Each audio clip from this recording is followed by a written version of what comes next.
Vamos ler Efésios 4, versículo 1. O apóstolo Paulo dizendo, né? Portanto, eu, prisioneiro no Senhor, peço-vos que andeis de modo digno para com o chamado que recebestes, com toda humildade e mansidão, com paciência, suportando-vos uns aos outros em amor, procurando cuidadosamente manter a unidade do Espírito no vínculo da paz. E aí ele faz, há um só corpo e um só Espírito, como também foste chamados em uma só esperança do vosso chamado. Há um só Senhor, uma só fé e um só batismo. Por aí vai. Vamos lá agora para o verso 15 e verso 16. Pelo contrário, seguindo a verdade em amor, cresçamos em tudo naquele que é a cabeça, Cristo. Nele o corpo inteiro, bem ajustado e ligado pelo auxílio de todas as juntas, segundo a correta atuação de cada parte, efetua o crescimento para a edificação de si mesmo no amor. Até aí. Hoje eu quero falar um pouco sobre crescer em Cristo, né? O interessante é que o capítulo 4, pelo menos aqui até o verso 16, Paulo vai estar tratando sobre preservar a unidade, que é um dos meios de nós crescermos na fé, crescermos em Cristo Jesus. Como eu disse, o tema central, pelo menos até o verso 16, é justamente sobre unidade. Nos primeiros versos, como aqui no verso 3, Paulo diz, olha, procurando cuidadosamente manter a unidade do Espírito no vínculo da paz. No verso 13 ele vai dizer, até que todos cheguemos à unidade, e aí no verso 16 que eu acabei de ler. E com certeza isto também é um tema muito atual para nós. Quantas famílias elas são divididas justamente porque não são unidas. Ou seja, não carregam os mesmos valores, não guardam os mesmos princípios. E isso nós aplicamos também à igreja hoje. Olha a quantidade de denominação que nós temos.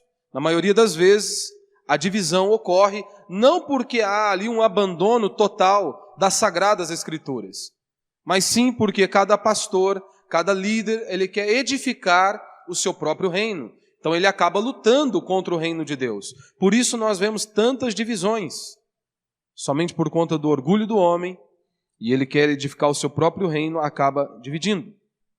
E é claro, um dos segredos, ou princípios da felicidade e do êxito em sua vida e na igreja é a unidade. Jesus foi categórico ao dizer, um reino dividido, ele não permanece de pé. Ou seja, uma casa dividida, ela não vai permanecer de pé. Uma igreja onde cada membro, cada pessoa fala uma coisa diferente, é claro que esta igreja não vai prevalecer. Este grupo de pessoas não ficarão de pé. Famílias onde o pai diz A e a mãe diz B, automaticamente esse lar vai ruir mais cedo ou mais tarde. Ambos precisam falar a mesma coisa. Precisam estar de comum acordo. Se o pai diz não, a mãe também diz não. Se o pai diz sim, a mãe também diz sim, e vice-versa. E Paulo está dizendo que nós devemos preservar isso. Preservar a unidade. Primeiro, porque é precioso. E segundo, porque nós podemos perder esta unidade. Por isso que ele diz que é algo constante, que nós devemos tomar cuidado, procurar cuidadosamente manter a unidade. E eu sei que muitos de nós viemos de inúmeras igrejas, e principalmente igrejas em células, fala-se muito sobre uma unidade, mas não uma unidade bíblica, Porque nós precisamos ser unidos, mas mantermos um princípio de unidade de acordo com a Escritura, à luz das Escrituras. Você vê em igreja, principalmente igreja em células, trata-se muito sobre isso, de unidade, que a pessoa ela acaba perdendo a individualidade.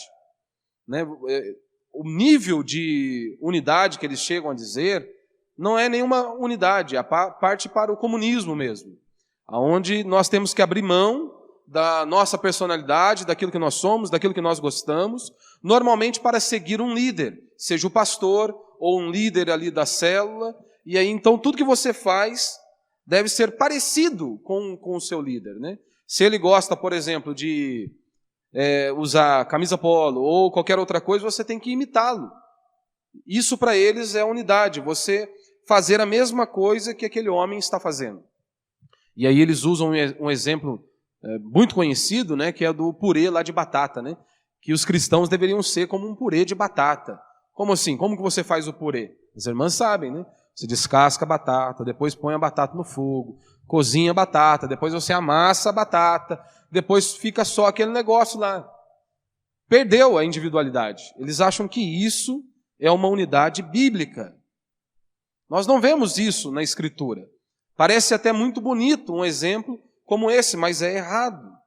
Nós vemos no reino do Messias, né, como a Escritura vai narrar, que chegará um tempo que o leão vai se sentar para comer junto com a ovelha, a criança vai partilhar o pão junto com a cobra. Isso é reino de Deus. Como assim, pastor? Pessoas das mais diferentes, dos estilos de ser mais diferentes, mas unidos por um único propósito. Mesmo sendo diferentes, com estilos diferentes, eles estão unidos, ou seja, ligados por um único propósito. Eles não deixam de ser seres humanos, com suas particularidades e peculiaridades, porque Deus nos fez assim. Deus nos fez diferentes. Nós não somos uma linha de montagem, né? Como a Volkswagen, por exemplo. Vai sair todo mundo igualzinho, do mesmo jeito, todos os carros iguais, tudo igual. Deus nos fez diferente.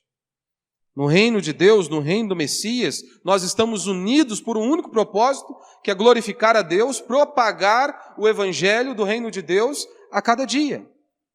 Ou seja, em Cristo Jesus, os nossos valores centrais, eles são os mesmos.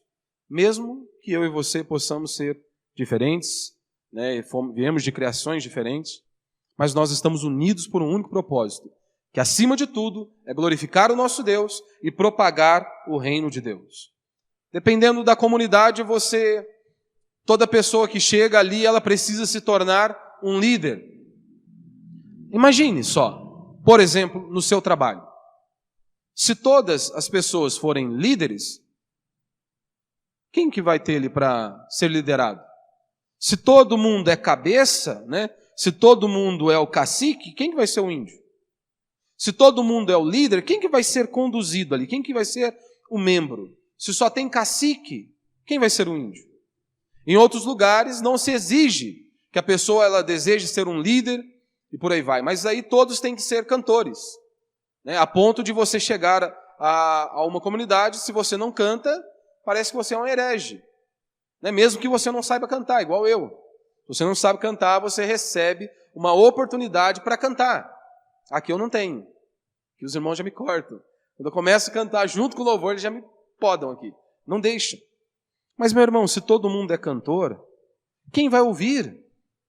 Quem vai ouvir a canção? A igreja é o corpo, mas há vários membros. Isso é diversidade. Há vários membros. Então não é unidade, custe o que custar. Tipo aquele discurso, né? Vamos deixar de fora as diferenças, o que importa é o amor. É sério. Diz isso, por exemplo, para um judeu, acerca de um palestino. E ele vai te responder, como lidar com um palestino que quer a minha extinção? Como que eu vou esquecer as diferenças se ele quer me matar? E muitos querem aplicar isso também com relação à igreja. Muitas pessoas dizem que nós apenas falamos mal de outras comunidades, que nós deveríamos pregar o evangelho. Ora, é justamente isso. Não é isso que Jesus fez constantemente? Ele olhava para os líderes religiosos de sua época, para os fariseus, a seita mais rigorosa daqueles dias, e apontava o dedo e dizia a eles, vocês estão perdidos. Ei, não sigam os fariseus. Eles mantêm uma aparência de piedade externa, mas por dentro eles estão totalmente corrompidos. Então nós também não podemos nos calar diante de tantas heresias, diante de um abandono total das Sagradas Escrituras. Se nós não defendemos a verdadeira fé, não defendemos a Escritura, nós estamos pecando. Nós estamos negligenciando a palavra de Deus. Então como que nós respondemos? diante de algumas críticas, né, que muitos podem fazer.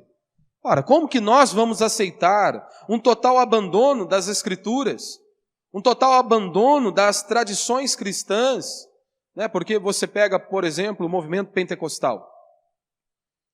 Surgiu aí, não tem 150 anos. Como que você vai jogar na lata do lixo 1.900 anos da história da igreja, como se aqueles homens não fizeram nada? Nós não temos como jogar simplesmente na lata do lixo, como se os nossos irmãos do passado não tivessem feito nada. É claro que nós precisamos olhar para a Escritura, examinar a Escritura, e nós podemos olhar para os nossos irmãos do passado, e o que eles fizeram?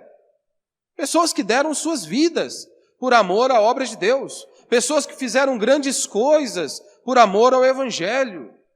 Não são qualquer tipo de pessoa. Foram pessoas que fizeram grandes coisas pela obra de Deus.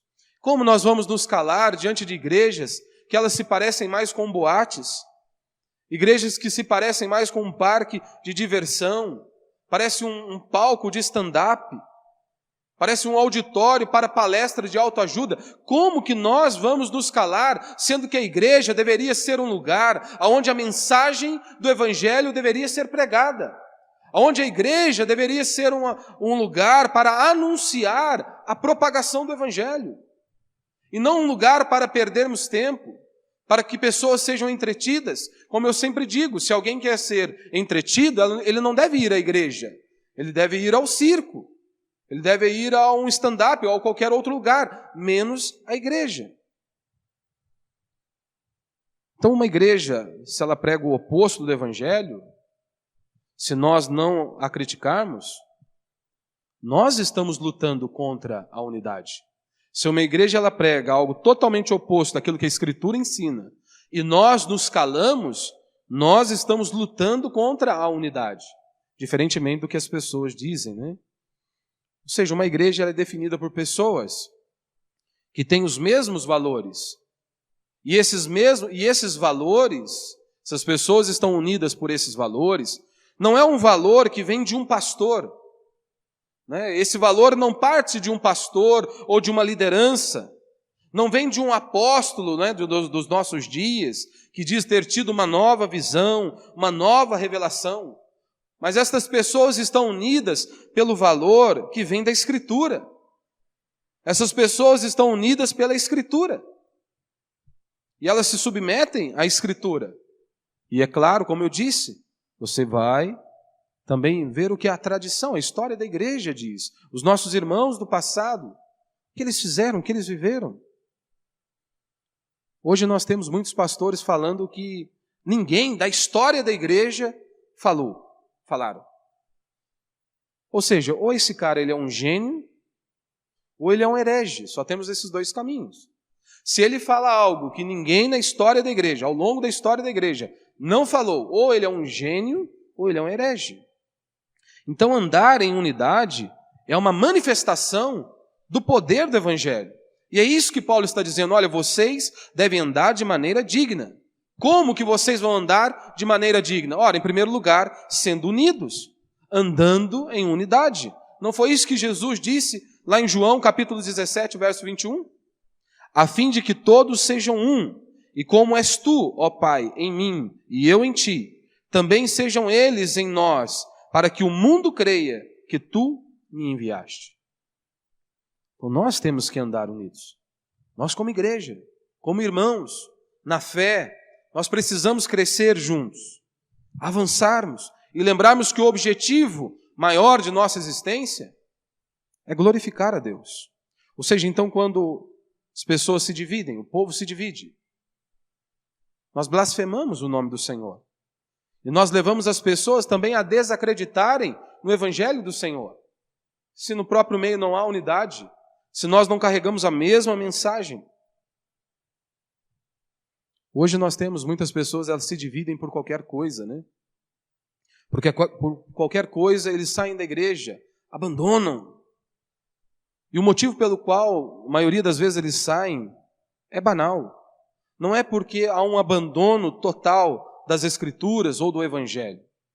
Aqui nós nos esforçamos para expor o texto da maneira correta, interpretar o texto da maneira correta, mas nós somos seres humanos, nós falhamos. Eu erro, você erra comigo e eu erro com você. Uma igreja perfeita não é onde não há falhas, mas é um lugar onde nós crescemos na graça de Deus, onde nós aprendemos a andar juntos, perdoando e sendo perdoados. E um ajudando o outro, um tratando o outro. Agora, se as pessoas abandonarem um local, simplesmente porque talvez um dia ela não gostou da pregação, ou algo foi de confronto a ela, isso já seja um motivo de abandonar, de sair. Olhe para os apóstolos, eles pregavam a mesma mensagem.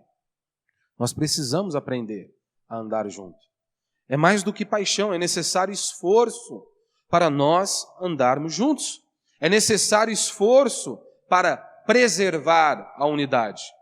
Quantas pessoas elas são apaixonadas, né, mas elas não conseguem se manter unidas. Por quê? A paixão ela pode ser avassaladora, mas ela não resiste por muito tempo se não houver unidade. Não é o que a Escritura diz? Andarão, pois, dois juntos, se não houver entre eles acordo? Você notou? O texto sagrado não diz que eles não andarão juntos se não houver amor. Mas o texto diz, olha, andarão dois juntos se não houver entre eles acordo. Ou seja, se eles não tiverem o mesmo pensamento, os mesmos valores, se eles não carregarem os mesmos valores, como eles andarão juntos? É impossível, mesmo que uma paixão seja avassaladora. Mas nós aprendemos hoje, não é? Aprendemos que tudo que nós precisamos é de paixão. Isso é uma grande mentira, é necessário esforço. Até mesmo quando os valores são iguais. Chega em determinados momentos de nossa vida que nós precisamos perseverar. Precisamos de esforço, mesmo mantendo muitas vezes os mesmos valores. Seja na sua casa, no seu casamento, seja na nossa igreja ou em qualquer outro lugar. Agora, se nós andamos sozinhos, nós não precisamos de esforço. Nós fazemos o que nós queremos, do jeito que nós queremos, na hora que nós queremos. Por exemplo, se você é sozinho, solteiro, você não se preocupa com muitas coisas. Você assiste o que você quer, na hora que você quer, e faz o que lhe dá na telha. Agora, se você é casado, se você tem uma família, as coisas já não funcionam do jeito que nós queremos. Se eu possuo uma família, se eu tenho um filho e uma esposa, a conversa já muda. Um gosta de um determinado programa, o outro gosta de assistir um futebol, o outro gosta de assistir um desenho. E aí, como vai fazer? Será só a minha vontade vai prevalecer dentro daquele lar? Todos vão ter que se submeterem à minha vontade? Não, nós nos esforçamos para gostarmos do que os outros gostam. Cada um no momento certo, na hora certa, mas todos nós estamos ali juntos, nos esforçando para manter a harmonia dentro do lar. E isso nós aplicamos a tudo nas nossas vidas. Você precisa se esforçar para pensar o mesmo, seja em relação ao dinheiro, seja em relação à criação dos filhos, seja em relação ao seu casamento. A Escritura diz que o homem ele é o cabeça do lar. Mas quando a Escritura diz que o homem é o cabeça do lar, ela não está dizendo que isto é um sinônimo de um ditador. Não, mas tudo a gente faz juntos. Ora, nós vamos sentar, nós vamos conversar, e é claro, o homem como líder, o cabeça da casa, ele deve ter uma palavra ali, ele deve dar a palavra final. Mas não que ele seja um ditador, mas nós estamos juntos com o mesmo objetivo, que você não pode se esquecer. O objetivo do seu casamento, em primeiro lugar, não é um fim em si mesmo. As pessoas se casam achando que ela está se casando para ser feliz, ou na melhor das hipóteses, para fazer o outro feliz. Quando a Escritura diz que, na verdade, o seu casamento não é para que você seja feliz, não é para você fazer o outro feliz, a princípio, mas, em primeiro lugar, o seu casamento é para a glória de Deus. Ou seja, você existe para a glória de Deus. O seu casamento é para glorificar a Deus, a criação dos seus filhos é para a glória de Deus. E na igreja, a mesma maneira. Nós temos que nos esforçarmos para andarmos juntos, para glorificarmos ao nome de Deus. Então, ao invés de perguntar quem está certo, qual é a melhor? Qual é o melhor caminho para nós aqui? Eu não quero ganhar da minha esposa. Eu quero ganhar junto com ela, não ganhar dela. Nós estamos juntos ali numa família para avançarmos juntos, crescermos juntos. Então, na sua família, na sua casa, você não pode dizer algo diferente do seu cônjuge. Por mais que, às vezes, a princípio, você não concorde com a posição que ele tomou, mas se a palavra já foi dada, por exemplo, aos filhos, acabou, você vai manter a mesma palavra que o seu marido falou. Depois você vai para o quarto e conversa com ele. E aí, lá depois, vocês podem mudar a decisão na próxima vez. Na igreja, a mesma coisa, ao invés de reclamar e ir na direção contrária, ao invés de querer ser diferente, né, para se destacar, fale a mesma linguagem. Ou seja, nós estamos aqui para crescermos juntos, né, para avançarmos juntos. Se não existissem assuntos polêmicos, Paulo não diria a nós, se esforcem pela unidade. Se esforcem. Se fosse algo fácil e que não existisse, não haveria nenhuma polêmica, Paulo não nos daria essa dica. E é claro, nós podemos errar, mas se esforce, daí ela volta. Por exemplo, igual mesmo na pandemia, no início. Faz culto, cancela culto, como que vai ser? Algo polêmico. Não era algo prático, uma receita de bolo. Ora, nós precisamos chegar num acordo. E aí nós tomamos uma posição. Então, o que é uma igreja saudável? É um lugar que o pastor fala A e todos concordam com aquilo? O pastor fala A e a liderança inteira diz, é isso mesmo? Glória a Deus, amém, aleluia? Claro que não. Se nós temos ali 10 líderes, se você coloca um assunto na mesa, 7 vai a favor e 3 vai contra, não importa se eu falei A e se 7 dos líderes ali decidiram diferente do que eu falei. Ora, nós estamos juntos, se 7 são a favor e eu sou contra, junto com mais 2 sou contra, nós vamos fazer o que os 7 decidiram. Sem problema algum. Agora as pessoas acham que unidade é os 10 concordarem. É os 10 dizerem, é isso mesmo. Isso não é unidade. O que é unidade então? É se nós concordamos ali. Vai fazer isso. 7 falou, vamos fazer. 3 não concordou. Vamos ficar com o que os 7 disseram. E aí os 10 vão concordar. Nós tomamos esta decisão. Porque não tem essa ideia, 7 diz, vamos fazer que vai dar certo, 3 diz, não vamos fazer que não vai dar certo. Aí no final venceu, olha, vamos fazer. Você não pode ficar torcendo contra depois. Eu falei, fica torcendo contra para dizer, eu falei e no final das contas não ia dar certo. Lógico que não. Nós nos esforçamos para andarmos juntos. Se a maioria achou sim, e os 3 que foram contra disseram não, claro, nós estamos juntos. Se der certo, todos acertaram, se der errado, todos erraram. Não foram apenas os 7. Meu irmão, você não vai concordar 100% nem com você mesmo. As pessoas esperam concordar 100% dentro de uma igreja. Você não vai concordar. Você não concorda 100% com você mesmo. Olhe para a sua vida e quantas vezes você já voltou atrás de muitas coisas que você dizia, não, isso aqui é o certo. Nós temos aí um exemplo, não é? Ovo. Ovo faz mal, depois está lá, agora o ovo faz bem. É frito, faz mal. Não, pode fritar, ele vai fazer bem de qualquer jeito. Nem a ciência concorda aí 100%. Conosco também não é diferente. É óbvio que eu não estou tratando aqui e não estou falando dos princípios centrais da fé. Os princípios centrais da fé, os valores fundamentais são algo inquestionáveis, não dá para negociar. Mas há muitas coisas, há inúmeras circunstâncias e temas em nossa vida, em nossa igreja, que são polêmicos. Nós precisamos tomar uma decisão. E nós podemos até errar. Como no caso aí mesmo do culto, como eu disse, acerca do Covid. Faz culto ou não faz culto? Alguns poderiam dizer, mas isso é um absurdo não ter culto. E outros poderiam dizer, é um absurdo ter culto. Como houve muitos debates, não aqui na nossa igreja, porque a maioria, na verdade, era até a favor de fazermos o culto.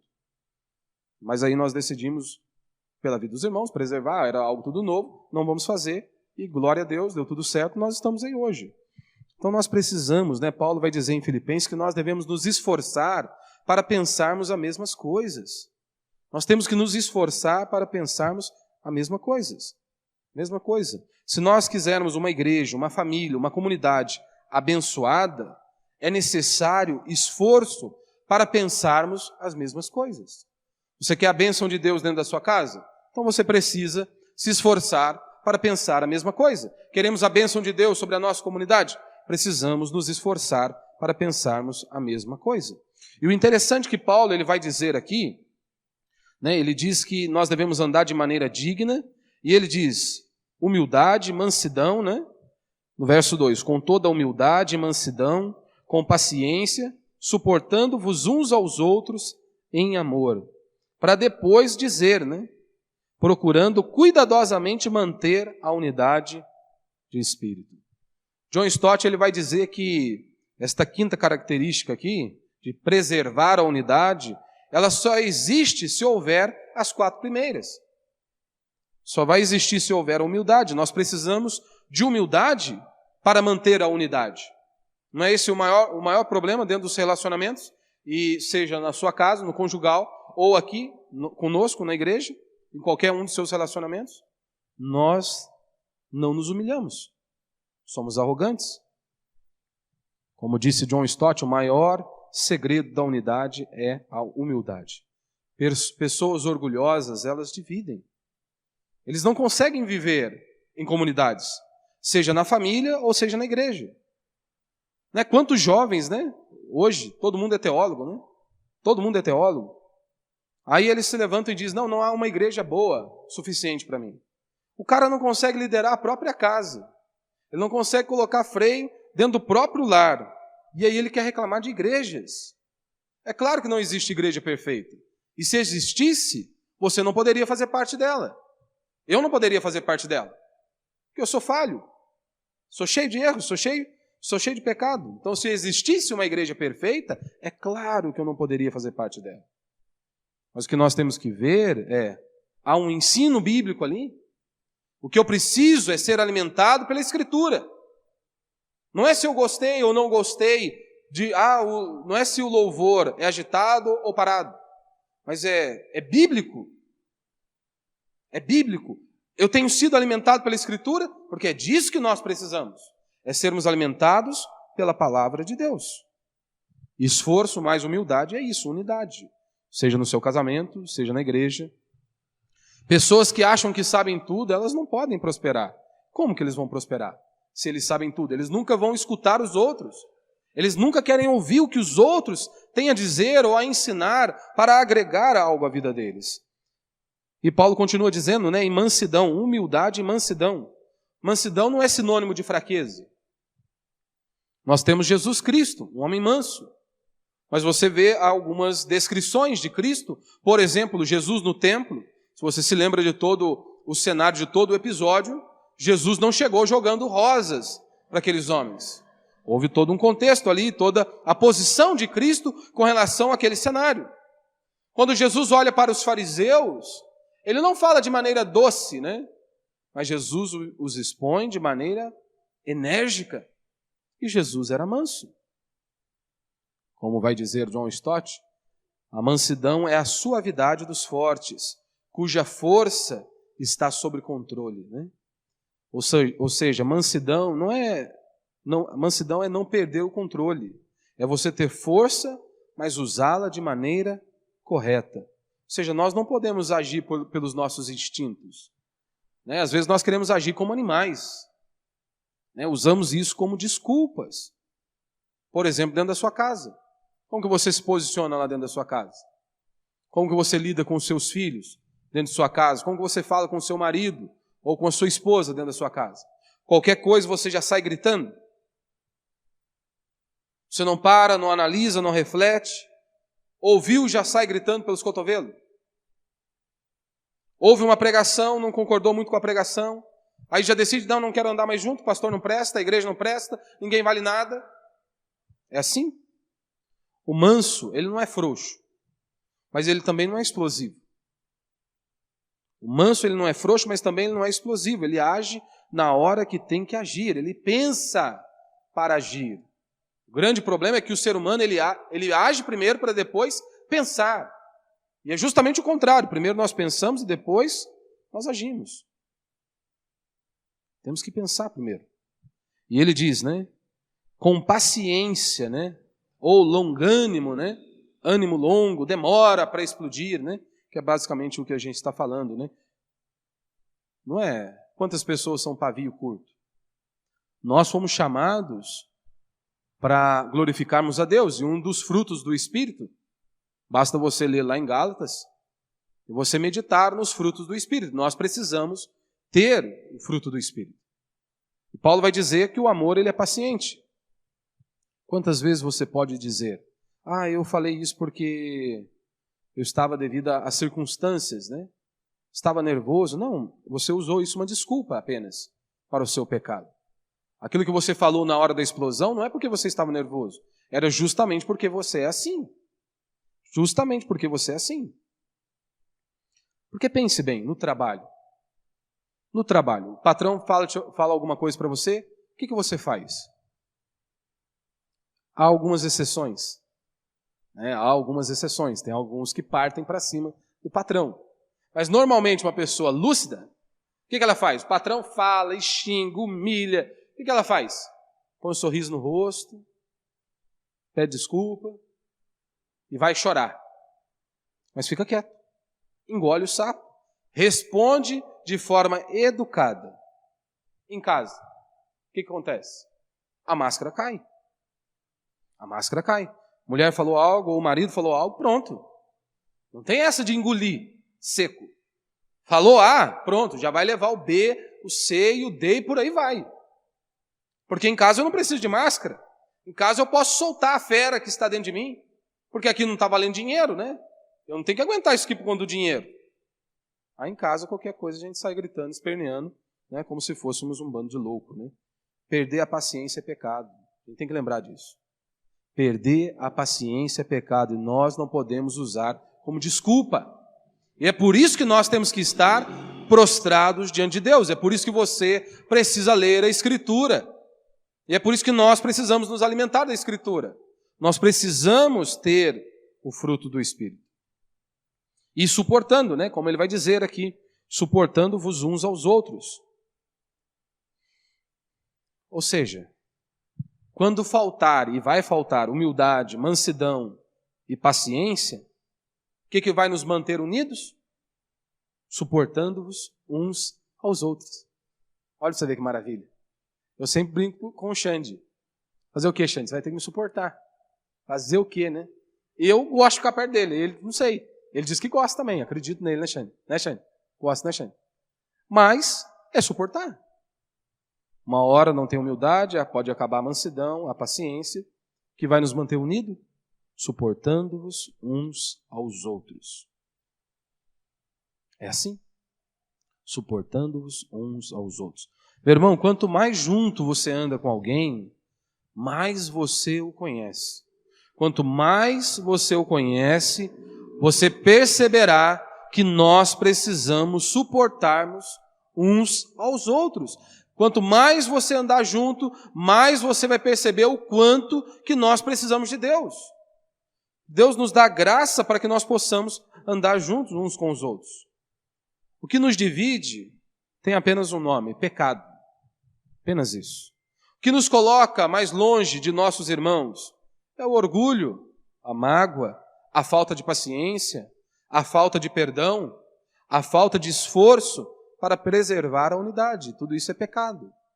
É isso que nos distancia. E aí então, como que nós crescemos? Porque está tudo ligado. Até o verso 16 está tratando sobre isso, sobre preservar a unidade, e ele diz que nós precisamos crescer em Cristo, né? Ou seja, preservar a unidade, o reino não pode estar dividido, se não prospera. Se há divisão, ninguém vai avançar, né? Ninguém vai avançar. E ele diz que nós precisamos, né, estarmos unidos. Interessante, 1 Coríntios capítulo 13, verso 11, né, que é o meu primeiro princípio aí, e vão ser rápidos, né, esses princípios. 1 Coríntios 13, 11, Paulo vai dizer: quando eu era criança, falava como criança, pensava como criança, raciocinava como criança, mas assim que cheguei à idade adulta, acabei com as coisas de criança. Talvez você leia isso aqui e você fala, Paulo acho que está de brincadeira, né? Acho que Paulo está de brincadeira. Quando eu era criança, falava como criança, mas é claro. E aí parece que a gente não consegue compreender. Mas o que está querendo dizer isso aí? Está muito óbvio isso. E de fato é isso mesmo. Hebreus 5,12, né, diz o seguinte: de fato, embora já devesses ser mestres, ainda precisais que alguém vos ensine de novo os princípios elementares da palavra de Deus, e vos tornastes necessitados de leite, e não de alimento sólido. Ou seja, nós temos que crescer. Às vezes eu ouço pessoas falando que estão em igrejas há 20, 30 anos, mas nós precisamos crescer em fé, crescer em Cristo. Você deve examinar a si mesmo todos os dias. Não é isso que Paulo nos ensina? Examinem a si mesmo. Você precisa se examinar, olhar para trás. Você cresceu, você avançou, você conheceu a Deus por meio da Escritura, você tem avançado no seu conhecimento? Ou você está fazendo o que na igreja? Seja aqui ou em qualquer outro lugar. Se nós frequentamos um lugar há anos e nós não crescemos em nosso conhecimento da verdade, da palavra de Deus, de conhecermos a Deus, o que nós estamos fazendo? Talvez você possa estar aqui nesta noite e talvez frequentar a nossa igreja há anos. E talvez somente o seu corpo está aqui. Sua mente está em outro lugar. Está vagando. O que você está fazendo na igreja? Nós precisamos conhecer o Senhor, avançar em nosso conhecimento. Será se quando nós olhamos para trás e paramos e nos perguntamos, a nossa intensidade pelo Senhor aumentou? Porque muitos vão dizer, né? Não, é normal esfriar. É normal se esfriar. A nossa intensidade para com o Senhor, para com a obra de Deus, para com a palavra de Deus, com o passar do tempo isso vai esfriando. Isso é mentira. Como que vai se esfriar se quanto mais nós conhecemos ao Senhor, mais fome nós temos de Deus? Quanto mais nós o conhecemos, quanto mais nós o alimentamos, nos alimentamos dele, de sua palavra, mais fome nós temos. Você já parou para se perguntar, será se a sua fé está mais robusta do que há anos? Ou você continua tendo as mesmas crises de fé constantemente? Você precisa crescer. Você precisa crescer no seu conhecimento da Escritura. A sua capacidade de enxergar os seus próprios pecados aumentou? Ou você consegue enxergar apenas o pecado dos outros? Você consegue enxergar apenas o pecado do seu marido, ou de sua esposa, ou dos seus filhos, ou de seus pais? Porque os fariseus, eles não enxergavam os próprios pecados. Às vezes conheciam muito, mas não enxergavam os próprios pecados. Enxergar os próprios pecados é maturidade. É você crescer. É você olhar para a Escritura, você examinar um texto e você aplicar aquilo à sua vida. Não adianta você saber o conteúdo histórico, gramático daquela passagem se você não aplica à sua vida. Você precisa ler aquela passagem, conhecer o conteúdo histórico e gramático, mas pedir para que o Espírito Santo abra os teus olhos, traga entendimento. O que esta passagem tem a ver comigo hoje? Eu preciso do Senhor. Preciso que Ele abra os meus olhos e o meu entendimento. Precisa ter maturidade, precisa crescer. Os fariseus não enxergavam os pecados. Por outro lado, nós temos o apóstolo Paulo, que ele no final de sua vida ele diz, olha, que Cristo veio ao mundo salvar os pecadores. E ele diz, dos quais eu sou o principal. Ele não diz que ele era, mas ele diz, eu sou o principal. E temos estudado aí a carta de Paulo aos Romanos. Vocês se lembram como era o apóstolo Paulo. Então, o nosso crescimento depende de como nós nos relacionamos com Cristo e com os nossos irmãos. O nosso crescimento depende disso. Segundo, cada membro ele é único, mas ele está unido aos outros. Cada membro é único, mas ele está unido aos outros. A ilustração aqui de Paulo é genial. A anatomia humana. Cada membro é único, é distinto, tem uma função própria, uma característica própria. O que isso tem a ver conosco? Nós não crescemos sozinhos.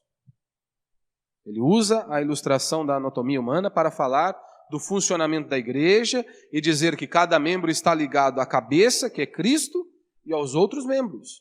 Então nós só crescemos juntos, se está ligado com Cristo e aos irmãos. Membro fora do corpo, ele morre. Você já pensou, se você arrancar o seu dedo e colocar do lado da sua mão, o que vai acontecer com ele? É óbvio que ele vai morrer. Ele precisa estar ligado, ele precisa estar recebendo o sangue, ele precisa estar recebendo a vida, senão ele vai morrer. Então não existe esse papinho de não frequentar a igreja, mas eu ter Jesus. Não existe isso. Não tem como nós rejeitarmos a igreja. Você se lembra de Paulo, quando Jesus se revelou a Paulo? O que Jesus disse para Paulo? Paulo, por que tu me persegues? Quem Paulo estava perseguindo? Cristo? Claro que não. Ele estava perseguindo os cristãos. Então não tem como eu ser igreja sozinho. Como também nós não conseguimos celebrar a ceia sozinho. Nós precisamos estar juntos. Eu sou a igreja. Sim, eu sou a igreja. Em casa sozinho eu não sou a igreja. Nós somos igreja quando nós estamos juntos. Por isso que toda doutrina ela é perigosa. É claro, igreja não é o prédio, somos nós. Mas todo cristão ele vai estar junto celebrando ao Senhor. Ele vai estar junto cultuando ao Senhor. Assim como um membro, ou seja, um dedo, se você achar um dedo ali, né, como tinha lá na pegadinha do Silvio Santos, né, enterrava lá, deixava um anelzão para fora, só o dedo. Se você achar só o dedo, você falava que achou o corpo? Não, achei um membro do corpo aqui. Da mesma maneira, somos nós. Nós fazemos parte do corpo. Nós fazemos parte da igreja. Nós precisamos estar juntos. É unidade em meio à diversidade. É estarmos unidos em meio à diversidade. Você pode ter filhos, eu tenho apenas um por enquanto. Mas você pode ter ali filhos. Podem ser muito parecidos. Fisicamente. Mas muitos têm temperamentos diferentes. Têm dons diferentes. Não são iguais. Mas o que importa? Se você dá uma voz de comando, não importa se o João é diferente do José. Não importa que os dois sejam obedientes. Não importa se um tem um dom ou um temperamento diferente do outro. O que importa é que eles sejam obedientes. Eles ouçam a sua voz e obedeçam. Então o que muitas igrejas ensinam hoje, ao invés de ser uma unidade bíblica, é um comunismo, não uma unidade, né? Onde eles destroem, né? Em nome do coletivo, destrói o indivíduo, né? Como se os homens fossem robôs, né? Servo das preferências aí, seja do Estado ou do pastor e por aí vai. Ou seja, nós temos que aprender, nós existimos do jeito que Deus nos criou, para glorificarmos a Deus, e nós precisamos crescermos juntos, avançarmos no nosso conhecimento, e aí eu encerro, né? Como Paulo diz, né? A cooperação de todos, né? De cada parte, né? Como diz aqui no verso 16, né? Segundo a correta atuação de cada parte, efetua o seu crescimento para a edificação de si mesmo no amor. Ou seja, nós temos, cada um precisa fazer a sua parte. Todos nós. Nós não podemos ser um parasita. Não, nós não podemos ser parasita. Parasita é isso, ele suga a energia do outro, né? Tipo piolho, né? Ele suga a energia do outro. Então nós, na obra de Deus, você deve se perguntar, o que eu tenho contribuído para o reino de Deus? O que eu tenho contribuído nesta comunidade para que o reino de Deus possa avançar? E eu não estou falando financeiramente apenas. Estou falando contribuir com os seus dons, com a sua vida. Que você precisa se lembrar, se você está aqui hoje, é porque alguém orou por você, alguém te convidou, alguém falou algo para você, abriu os seus lábios. Então por que você não pode fazer a mesma coisa? Por que você também não pode ser um meio pelo qual Deus possa ser um canal da bênção de Deus até chegar a outras pessoas? Nós precisamos cooperar. Nós fazemos parte de um corpo, então nós estamos ligados com um único propósito, que é glorificar a Deus e propagar o evangelho do reino de Deus. Então nós precisamos contribuir com as nossas vidas para que o reino de Deus avance e cresça de maneira saudável. E como eu tenho dito aqui nas nossas orações, eu creio que Deus é quem acrescenta pessoas. Pela qual maneira? Por meio das nossas vidas. Sim, nos usando, né, nós pregando o evangelho, anunciando a palavra de Deus. Mas nós também precisamos estar prontos para receber aquelas pessoas. Que vai entrar isso aqui. Paciência, humildade, amor e suportando-vos uns aos outros. Porque as pessoas não irão chegar aqui da maneira que talvez você já está aqui há 5, 10 anos. Você acha que as pessoas vão chegar com o mesmo conhecimento que você tem? Claro que não. Nós precisamos amá-las, ter paciência com elas, orar junto com elas, ensinar a Escritura a elas, perseverar, suportar. Então é claro que Deus também tem que nos quebrantar a cada dia. E nós possamos orar para isso, precisamos contribuir com as nossas vidas para que o reino de Deus avance a cada dia, cresça a cada dia. Para isso você precisa avaliar a sua existência todos os dias. Será que eu tenho crescido na fé? Ou eu continuo como há 10 anos?